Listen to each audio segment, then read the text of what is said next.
Tengizga uylaning. Uyingizda bir avtomat kir mashina yo'qmi? O'shanaqa qizga oling. Nimaga desa, uyingizga o jomga kelib undan qilmaydi. Chunki avtomatda kir yuvgan qiz sizning uyingizga kelib o jomda kir yuvmaydi. Shuning uchun dedilar, qizi bor odamdirdilar. Vaqti soati yetganda shunaqa joyga tushib qolish xavfi bo'ladigan bo'lsa, ataylab avtomat kir mashinani ishlamayapti deb turib, qo'lda ham kir yuvdirib tursin.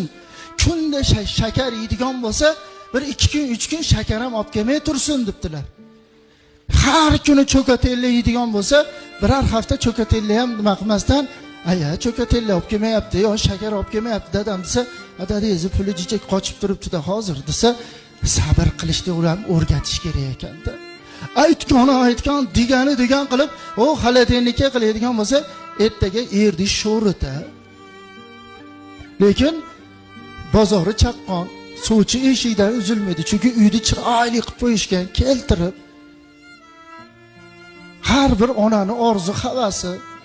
Kega uyga kelib olib, kir yuvishni ham bilmas ekan, avtonomani ham bilmas ekan, jomda kir yuvmas ekan, palon bo'lmas ekan, piston bo'lmas ekan deyotganlar ham